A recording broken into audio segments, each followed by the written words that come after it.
I'm Camila Batmanghelidjh, and I run a children's charity called Kids Company.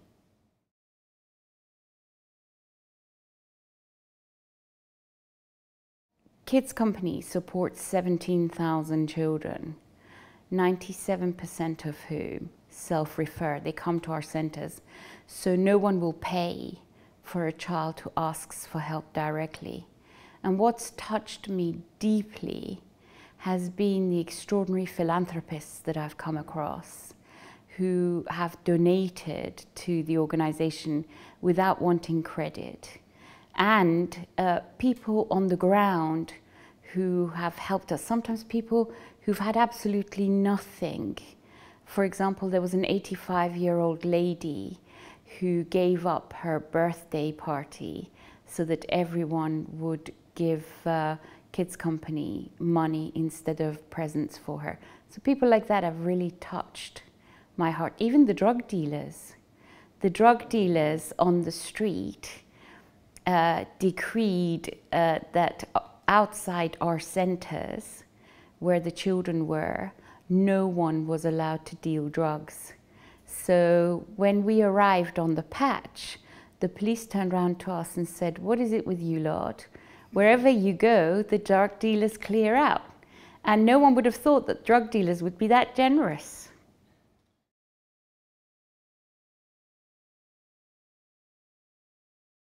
One of the most extraordinary acts of generosity I witnessed was in an 11-year-old girl who was sole carer for her 3 younger siblings.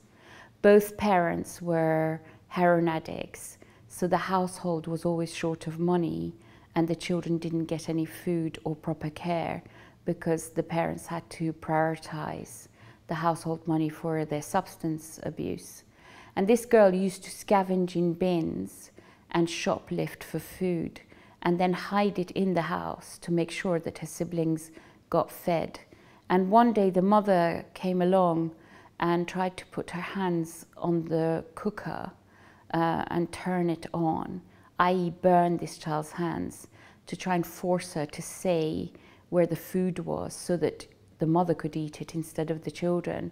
And this girl just wouldn't let the mother know where the food was.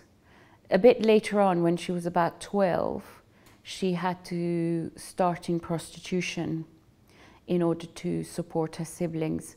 And it was something she didn't want to do. She found very difficult to do. But for the well-being of her own siblings, she went ahead with it. And it's kids like this that I see at street level doing extraordinary things.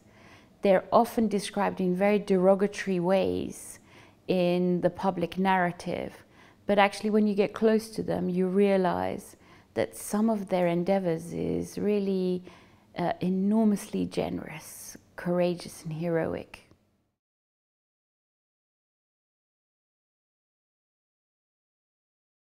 I think what people have got to understand about compassion is that it's not giving away what you have spare. It's actually sharing something. And the way you share is that you imagine the other person's pain and need, and you take steps to transform that situation for the better.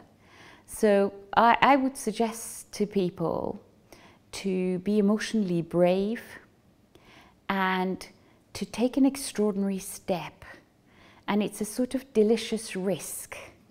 And you deprive yourself of it if you don't take it, because you just don't know what door of lovely surprise you could open and have a new experience come at you.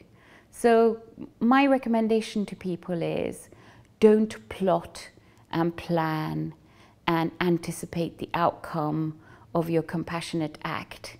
Just give it and see what happens.